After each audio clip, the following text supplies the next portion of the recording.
আগন্তুক ৰঙালী বিহুৰ শুভেচ্ছা জ্ঞাপন কৰিছোঁ আৰু সুপ্ৰভাত জনাইছোঁ।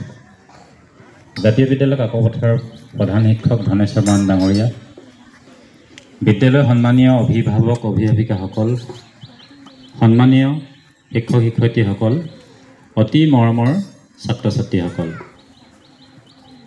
আজি শুভ দিনটোত জাতীয় বিদ্যালয় কাকপথাৰে সাহিত্য দিৱস আৰু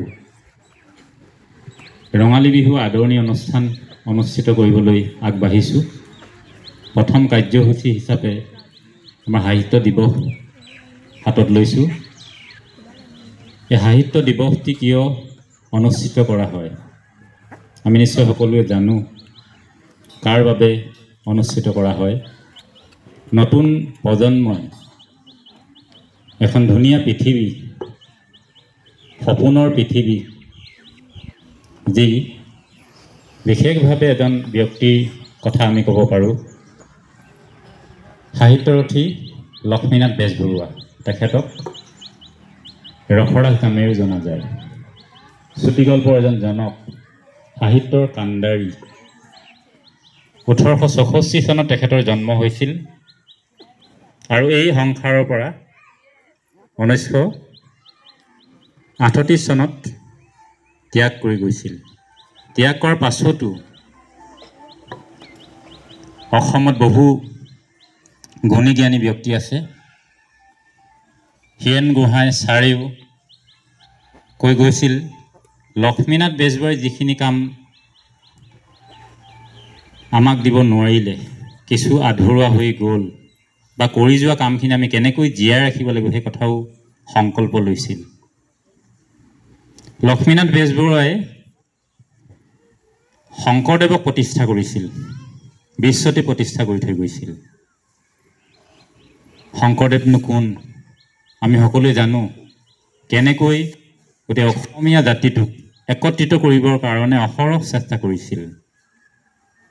সেই কামবিলাক খুব সুন্দৰভাৱে পৰিপাটি কৰি কৰিবৰ কাৰণে চেষ্টা কৰিছিল। তেখেত উপন্যাসিক ক'ব পাৰা,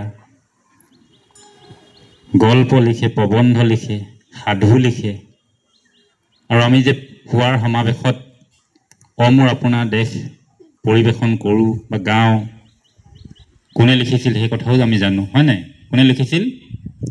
লক্ষ্মীনাথ বেজবৰুৱাই। গতিকে কিমান গুণৰ অধিকাৰী। আজি যে আমি এই দিনটোত এনেদৰে আহিবলৈ পাইছোঁ বা এনেদৰে মিলিত হ'বলৈ পাইছোঁ, সেইসকল ব্যক্তিৰ বাবে সাহিত্য দিৱসটো উদযাপন কৰিব পাৰিছোঁ, আৰু অসমীয়া ভাষা কৃষ্টি সংস্কৃতি ৰক্ষা কৰিবৰ কাৰণে আমাৰ প্ৰতিহাহন ৰঙালী বিহু আমি সুন্দৰভাৱে উদযাপন কৰিব পাৰিছোঁ। এই কথাবিলাক আমি মন কৰিব লাগিব, জীয়াই ৰাখিব লাগিব। আধুনিক পৃথিৱীৰ লগত আমি আগবাঢ়ি যাবৰ কাৰণে নতুনকটো আদৰিব লাগিব আৰু পুৰণাকো আমি পাহৰি যাব নালাগিব। আধুনিক সমাজৰ, আধুনিক সাহিত্যৰ এজন জনক বুলিও কোৱা যায় সাহিত্যৰথী লক্ষ্মীনাথ বেজবৰুৱাক। গতিকে আমি সাহিত্যৰথী লক্ষ্মীনাথ বেজবৰুৱা দেৱৰ জীৱনী অধ্যয়ন কৰিব লাগিব।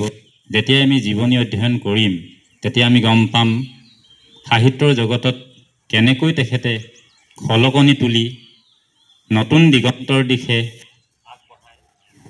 আগবঢ়াই লৈ গুচি গৈছে। গতিকে এই শুভ দিনটোত মই বহুত বেছি দীঘলীয়া কৰিব বিচৰা নাই।